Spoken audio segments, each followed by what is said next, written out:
Good afternoon and welcome to NewsCut right here at K24 TV. My name is Samuel Njoroge. Straight on, we take you to the Holy Family Basilica, where the commemoration of the death of the founding president of the Republic, that is Mzee Jomo Kenyatta, is currently ongoing. So let's cross over there and appreciate the events as they are this far. Towards achieving that goal. It was their vision that Kenyans would live freely together, doing business and working hard to build a strong and prosperous nation. We need to emulate them in the way we conduct our politics, our business, and the way we go about our social life. If we are grateful for our inheritance, we will protect it and we will build on it. We will pass it on to our children and we will pass on a country better than that we have inherited. That is what we owe our heroes today. As we commemorate Mzee Jomo Kenyatta and celebrate his companions who stood with him, I ask only this: as you leave this memorial, let each and one of us rededicate ourselves to the service of this country and to its unity. Finally, I would like to thank all who have taken part in arranging this beautiful memorial today.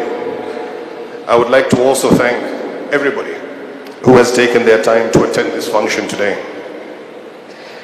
May God bless you and your families. May the souls of our heroes find eternal rest in Him. And may we ever remember and emulate the example of our forefathers.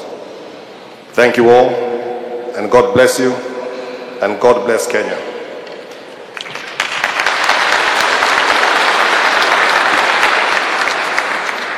I now have the singular pleasure of inviting His Excellency the Deputy President to come and make a few remarks, and thereafter invite the President to make his remarks. Thank you very much.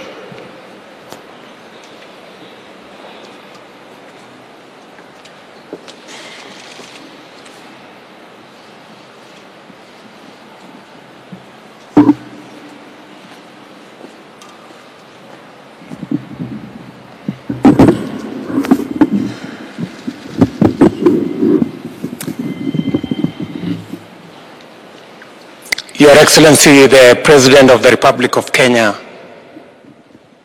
Honorable Uhuru Muigai Kenyatta, Your Excellency First Lady Margaret, Your Excellency our former First Lady and Matriarch, Mama Ngina Kenyatta,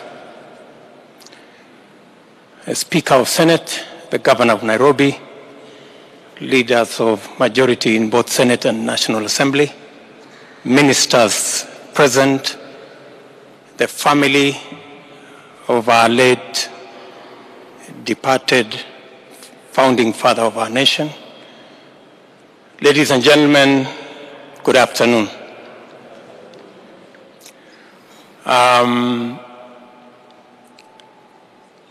We are gathered here because 41 years ago, a great hero of our nation, who through great sacrifice, a lot of determination, and enormous courage, inspired his generation and this nation to stand up to our oppressors and liberate this nation, and went ahead to be the father of our nation. We celebrate as we honor and as we remember Mzee Jomo Kenyatta. When we look back at Mzee Jomo Kenyatta and what he was for our nation, I remember three things. I remember Harambee, Uhuru na kazi. He laid a firm foundation through the Harambee spirit of pulling together, leaving nobody behind, and forging a nation built on us working together. Freedom and service, the Uhuru Nakazi philosophy, is the foundation upon which the development and transformation of our nation has been built upon. It is the foundation that our second president, Daniel Moi, our third president, Mwai Kibaki, and it is the same foundation that our president, Uhuru Kenyatta, has anchored the development program of our nation, the Big Four plan that seeks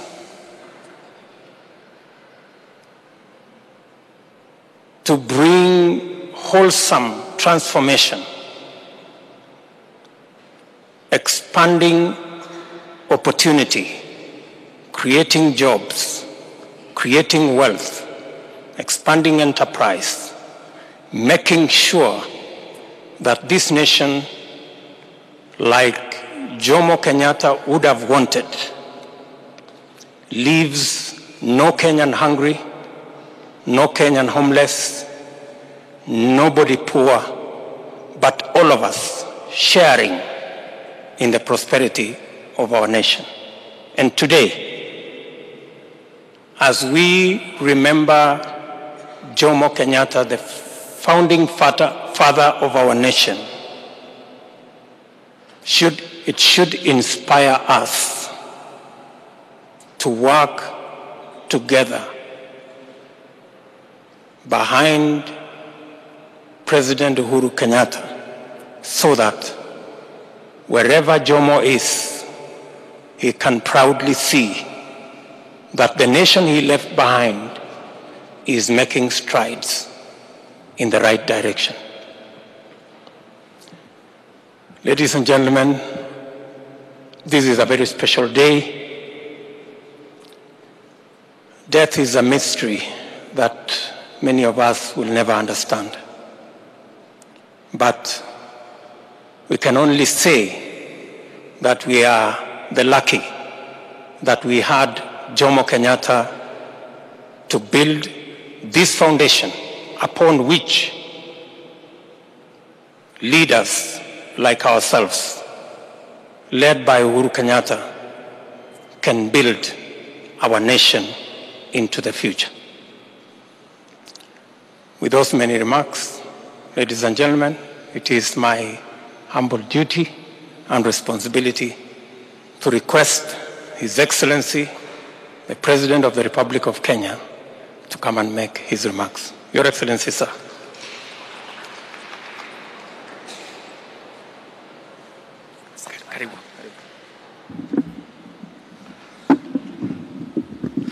Please be seated. Thank you very much. Reverend Fathers, distinguished ladies and gentlemen of the congregation, good afternoon.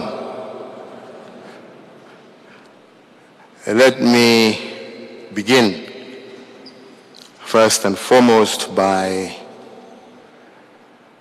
thanking you, Reverend Father, for the sermon that you gave, because I think in many ways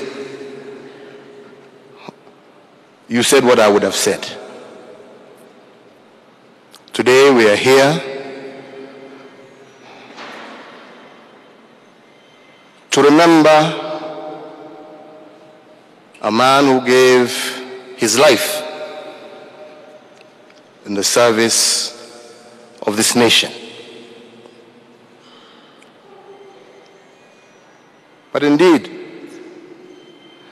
as we have been told, we're not just here to celebrate the man, or to remember the man. We're also here to remember what he stood for and what he gave his life for. I remember this very early morning, 41 years ago, still very, very vividly. And to some of us, it looked as if it was the end of the world, because we couldn't imagine life without him. But 41 years down the road, what still carries some of us forward is the time that we were able to spend with him, to listen to him, to see what he was doing, and to constantly and each and every day ask yourself whether that which you do serves that memory or serves that purpose that he stood for.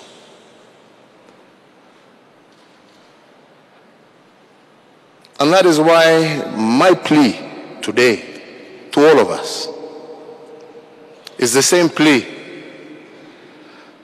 that you gave us, Father. What is that which we each do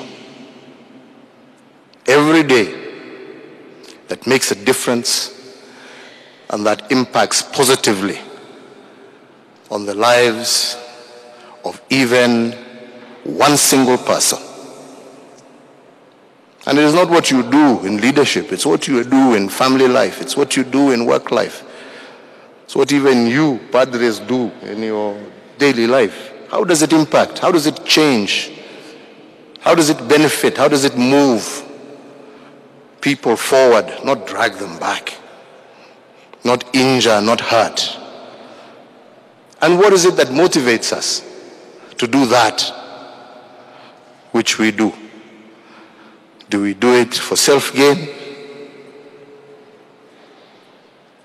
Do we do it for other reasons that are not necessarily as noble? These are questions that I believe each and every one of us should ask ourselves. And if we were to answer honestly and truthfully as we have been told, we would then realize and know that we are moving Kenya forward, one step at a time, but in the right direction. You know, sijui sasa kama nitaambiwa naongea siasa, lakini I'm not, I promise. I have no such intention. But, you know, when you hear people out there, you know, they talk, oh, huyu mtu fulani, dynasty hii, sijui dynasty hii. It's not about that. Leadership is not about where you were born. It's not about where you came from. It's not about the color of your skin. It is not about your tribe. It is just about a desire to serve, a desire to do good, a desire to make a difference in the lives of people. And anybody can do that. And why do I say that? I say that because even as we engage in our politics, let us do so in a decent manner. Let us do so realizing that you're here today and gone tomorrow. Mzee is gone 41 years ago. Kenya hasn't stood in its tracks. Kenya has made massive strides in between those 41 years. We have moved forward and we shall never go back. Just as today, there will be others who will come tomorrow. But what spirit do they carry on for future generations also to hold on to. And so that this great nation that we were given continually moves to improve itself. That is our objective. And I will engage with anybody who has that desire, that positiveness in society. So as we celebrate today, like I said, we don't celebrate just a man, we celebrate his spirit. And that doesn't actually require a congregation. It is how we lead our lives every single day. Kwa hivyo, as president, I have consulted the family of the late Mzee Jomo Kenyatta, and after consulting them, we have agreed together that this is going to be the last celebration, 41 years of Mzee in this manner. We shall each celebrate him as we remember him and in the manner in which we will be doing our things going forward.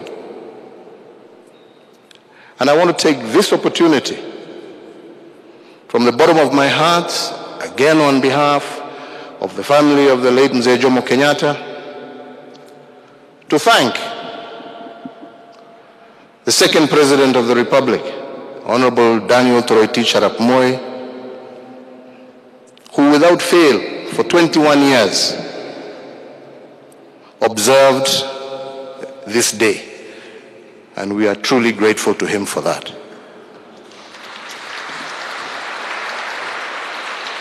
I also want to take this opportunity to thank the third President of the Republic of Kenya, the Honorable Mwai Kibaki, who again faithfully for 10 years never failed to honor and mark this day. Asante sana mzee. So as we leave today, let us live with his spirit in our hearts. Let him guide us. Let him guide what we say. Let him guide how we act and interact with one another. Don't do something to hurt your brother and sister. Some of the words people spew, we forget that there are families behind those words that you spew. Lakini hiyo ni shauri yenu, kwa sababu kila mtu ako na haki ya kufanya vile anataka. Kwa hayo machache na mengi, na washukuru wote kwa kuacha kazi zao mbalimbali na kuja kuungana pamoja nasi kusherehekea siku hii.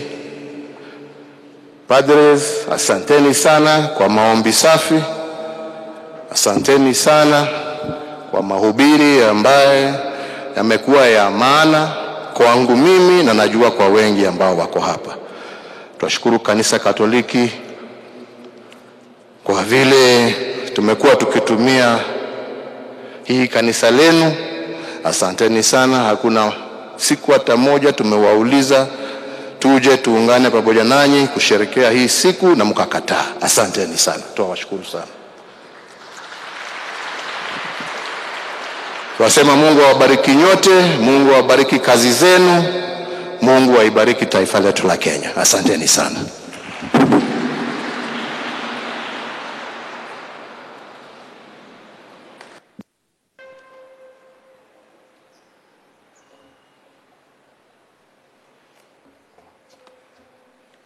God is good. God is good.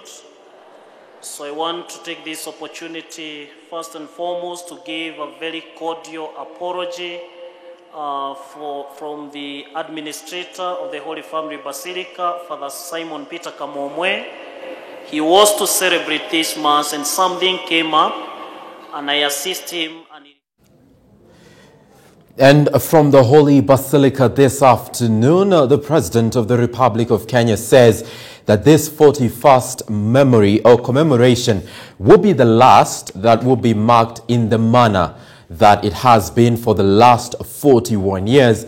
It now remains to be within the domain of the larger Kenyatta family to choose how exactly they would love to commemorate the late Mzee Jomo Kenyatta. Now, moving on is that detectives and Kenya Revenue Authority officials have this morning extended their manhunt for Keroche Brewery's Chief Executive Officer Tabitha Karanja and her husband Joseph Karanja at their Rundo home and the brewery plant in Naivasha. The renewed bid is to arrest the couple on tax evasion charges comes as the couple moved to court to stop the arrest ordered by the Director of Public Prosecutions Nurdin Haji. Nakuru County Governor Lee Kenyanjui has condemned the arrest order, saying it will lead to hundreds of job losses in the region. And here is K24's Apollo Kamau with that report. On the spot since yesterday, when detectives and Kenya Revenue Authority officials were dispatched to Keroche Brewery's plant in Naivasha to arrest the company's Chief Executive Officer Tabitha Karanja, her husband and company chairman Joseph Karanja, security officers continued with their sit-in at the couple's home and in Naivasha in a bid to arrest them on tax evasion charges. Reports say the couple spent the night in their Naivasha plant office. The couple this morning moved to court through Senior Counsel James Orengo to block the arrest on the alleged 14 billion shillings tax fraud. Speaking on phone, Tabitha said she was shocked by the allegations of tax fraud, terming it as pure malice. Tabitha further questioned the timing of the arrest orders just 2 weeks after she launched the KB Lager beer, adding the move was meant to intimidate her. Tabitha terms the onslaught as a work of her competitors, saying she's ready to prove her innocence. The only dispute over tax, she says, is on the Vienna Ice. Nakuru County Governor Lee Kenyanjui has castigated the arrest order, saying it will lead to job losses affecting hundreds of workers, hurting the local economy. Kenyanjui has advised the Kenya Revenue Authority to find alternative means of settling disputes with investors. Apol Kamau, K24 NewsCut.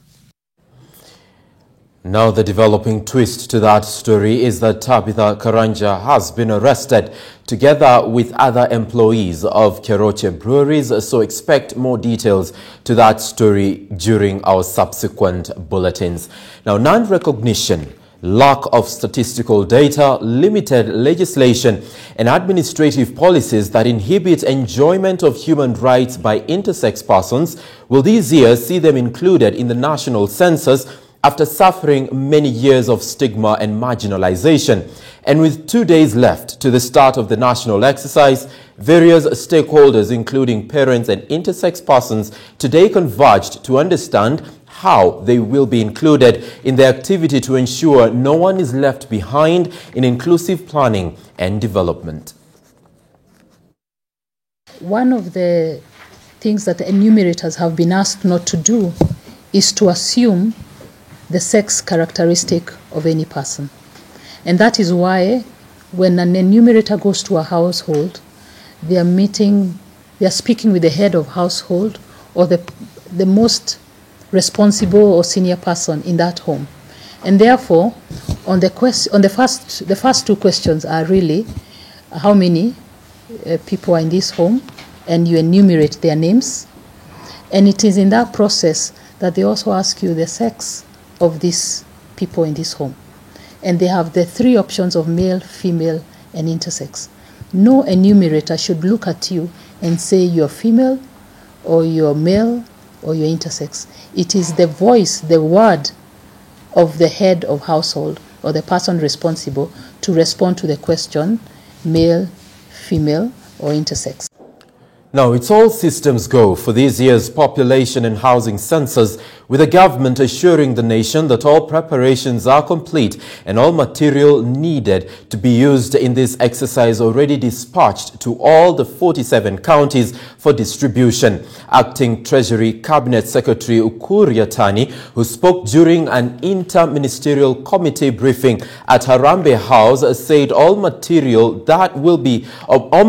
will be distributed before the end of today. Yatani also assured officials involved in the census that all payments have been disbursed ahead of the census, which will take place between 6 p.m. and 6 a.m. on the night of Saturday 24th and Sunday 25th August. Interior Cabinet Secretary Dr. Fred Matiang'i said security personnel have already been deployed for the exercise and reaffirmed his directive, asking all social places, including bars and other recreational joints, to remain closed during the census period. Matiang'i also issued a stern warning against leaders who are asking their communities to travel to their respective localities to be counted. ICT Cabinet Secretary Joe Mucheru said all data collected during the census will be secured, with the government giving regular updates on the exercise. We don't have any indication from anywhere in the country where there are likely to be challenges of one kind or the other. And I have no reason to believe personally. And from what our colleagues are doing, I can see clearly that we are going to have, accurate data and accurate information coming through. And we should therefore move forward with that attitude. We shouldn't start from the point of saying there are likely to be challenges of this kind or the other. We have gone back and forth on this, and we are confident ourselves this is going to be an effective exercise. My appeal to Kenyans is wherever they are, particularly the political leaders, let's not speculate about the outcome. The outcome depends on the availability. What we need to do is to make sure that, wherever we need to assist our people to be available for that time. We really want to assure Kenyans that we are going to deliver credible results. We have sufficient technology to allow us to create the transparency, openness, and the audit capability to ensure that everyone should be happy with the way the census is conducted. And the data accuracy is even better, because when you write, sometimes the transcription loses some of the data. Whereas here it is typed, it is clear, it will be processed even a lot faster than in the previous census. So we are in a great place to ensure that transparency and openness. That's it. And from the steps of Harambee House, let's now go to Uasin Gishu County, where this morning the Auditor General Edward Ouko toured the North Rift region to inspect construction of the Auditor General offices in this particular area. And the event is currently ongoing, and we would like to interact with it right about now to just get a feel of what is happening at this particular event. In that office, discharge the mandate of that office to the fullest. Once you feel that you want to exit, also exit in a good way. Because the next place you want to go, we shall give you a reference from where you exited from. So it is important. Na National Treasury, because nimeona unajaribu kujificha kwa bila, toa pesa nani? Unasikia wimbo unatakana kukamilishwa, toa pesa. Toa pesa. We are motivating you to be sufficiently released. Tunakuombea spirit ya ku-release from the center. Hata hii yetu imekwama, we are quarreling with the National Assembly. Tunawaambia wa release pesa ikuje mashinani. They can never, and nobody should ever use the excuse of, pesa inaenda kupotea mashinani. Kwani haipotei wapi? In fact, Auditor General, next time ukimaliza audit report, tunataka mtufanyie hesabu. Money that is alleged lost in the counties cumulatively is how much? Vis-a-vis alleged lost in national government. Tuone nani ndio wanapoteza mingi.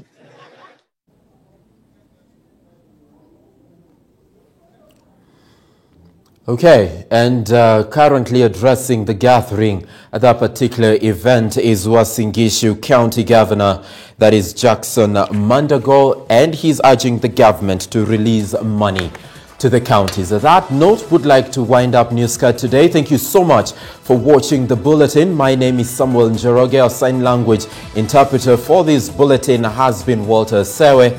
Have a good afternoon and see you tomorrow.